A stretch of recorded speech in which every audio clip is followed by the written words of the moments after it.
네, 좀 반등다운 반등이 나와주나 싶었는데 좀 아쉽게 됐습니다. 코스피는 강보합권 그리고 코스닥은 낙폭을 계속해서 키워나가고 있는 상황인데요. 우리가 이 지수대를 어떻게 봐야 하는지 원포인트 레슨 받아보겠습니다. 김종철 프로증권의 김종철 소장입니다. 안녕하세요. 네, 안녕하세요. 네, 안타깝게도 반등다운 반등이 나와주지 못하고 있는데요. 지금 상황을 일단 어떻게 평가를 하세요? 네, 일단 첫 번째 이렇게 보시면 됩니다.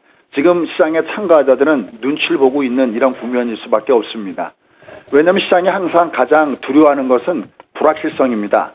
지금 변수의 터널을 지나가고 있다 이렇게 정리할 수가 있겠는데 지금 왜냐하면 미국 같은 경우는 7월 4일 날 휴장 이후에 바로 그 다음날 미국은 가장 중요한 고용지표가 발표가 되죠. 이 고용지표가 좋으냐 나쁘냐에 따라서 물론 이것도 귀에 걸면 귀걸이, 코에 걸면 코걸이입니다.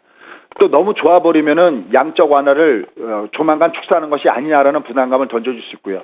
또 이게 좀 너무 나빠버리면 상대적으로 양적 완화는 좀 더 진행되는 거 아니야 이렇게 긍정적으로 해석할 수가 있겠지만은 현재 미국이 필요한 것은 바로 실적 장세를 가기 위해서는 또 경기 지표가 좋아야 되는데 결국 이걸 놓고서는 시장의 움직임의 해석이 어떻게 나올 것이냐 이게 미지수라는 얘기죠. 그래서 가장 중요한 고용 지표가 발표되는 것이 바로 코앞에 있고요.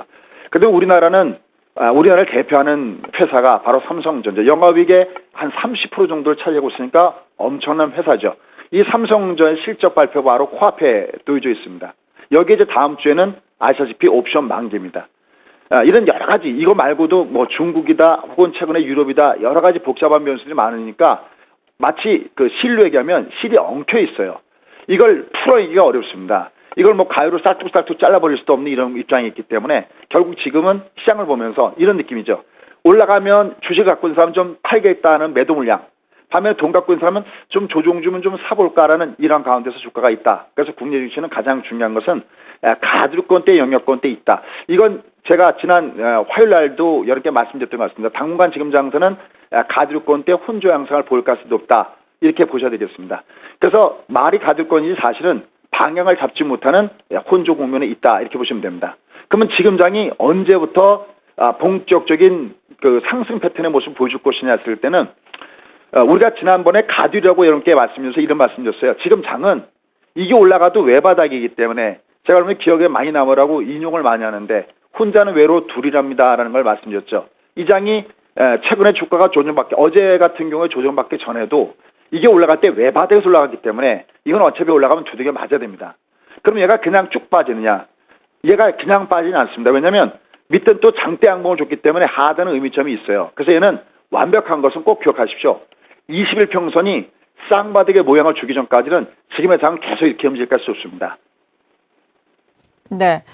일단은 가두리권, 그러니까 박스권 장세를 예상을 해주셨는데 쌍바닥이 좀 나와주는 게 더 좋다라는 말씀이신 거죠? 그렇다면 우리가 저점을 어느 정도로 봐야 하는지, 그리고 박스권이라면 또 고점에서는 매물이 나오잖아요. 이 정도 선은 어느 정도로 평가를 하고 지금 대응 전략을 짜야 하는지 궁금하네요. 네, 그렇죠. 우리가 이걸 하나의 매매 존이라고 그러는데 이건 그래프를 보면서 설명드리면 아마 쉽게 이해할 수 있을 겁니다. 한번 보시죠.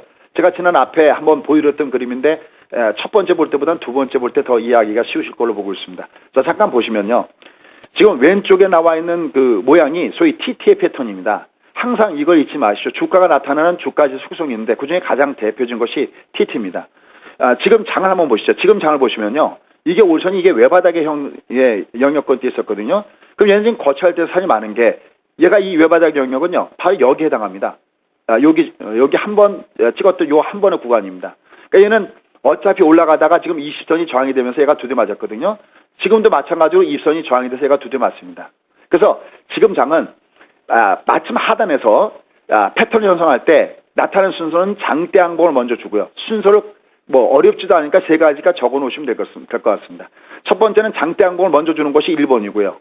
그 다음에 두 번째가 5일 평균선이 쌍바닥을 주는 것이 두 번째입니다. 이걸 우리가 OTT라고 그러는데 5일 평균선이 쌍바닥을 보는 것이 두 번째다. 그 다음에 세 번째로 나타나는 게 뭐냐면 20선이 쌍바닥을 주는 것이 세 번째 나타나는 패턴입니다. 지금은 도대체 어디쯤 와 있냐는 거죠.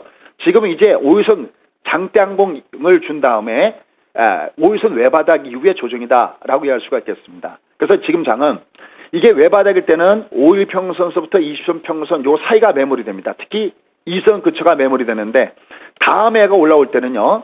5선 쌍바닥 영역이죠. 이때는 어디가 매물이 되냐면 다음에는 60선 여기 근처가 매물이 될 겁니다. 그러니까 요번에 올라갔던 것보다 다음에 올라갈 때는 최소한 직전 고점 때까지 가거나 아니면 더 올라갈 가능성이 있다는 점에서 다소 긍정적이다라는 거죠.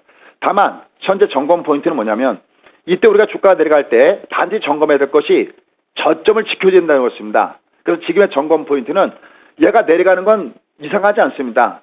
지금 예를 들어서 주변의 여건을 보면은 뭐 유럽에 문제가 있다, 또 중국에 문제가 있다, 여러 가지 문제가 있다 그러는데 얘는 미국의 증시가 조정할 때 제가 아주 자연스러운 조정이다라는 말씀 드리고 있죠. 미국 증시는 지금 제대로 잘 가고 있거든요.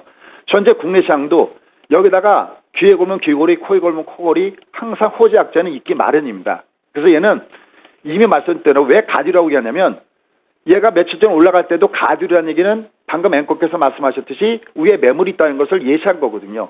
그러면 또다시 지금도 가디라는 얘기는 올라갈 땐 두대 맞지만 내려갈 때도 호락호락 안 빠진다는 거죠. 왜? 하단에 장대 양봉이 있었으니까. 그래서 지금 장은 하단선 저점 지지를 보시는 것이 굉장히 중요하고요. 그 다음에 아주 주목할 만한 것은 뭐냐면 얘가 5일선이 턴했을 때입니다. 그때 밑에서 5일선 쌍바닥이니까 최소한 이 앞에 직전 고점이거나 방금 얘기했던 대로 60선까지는 갈 가능성이 없습니다. 다만 20과 60선 사이에 매물이 있다는 것은 염두에 둬야 되겠죠. 그래서 우리가 이렇게 생각하시면 됩니다. 본격적인 본 게임은 20선이 쌍바닥을 주기 전까지는 조금 몸의 에너지를, 여러분의 자금을 조금 좀 아껴 주십시오.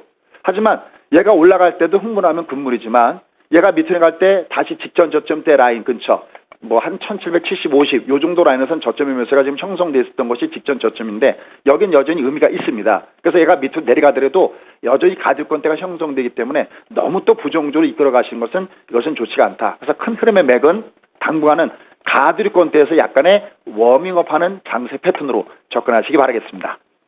네, 잘 알겠습니다. 박스권의 투자 전략까지 제시를 해주셨습니다. 김종철 프로증권의 김종철 소장이었습니다. 고맙습니다. 예, 감사합니다.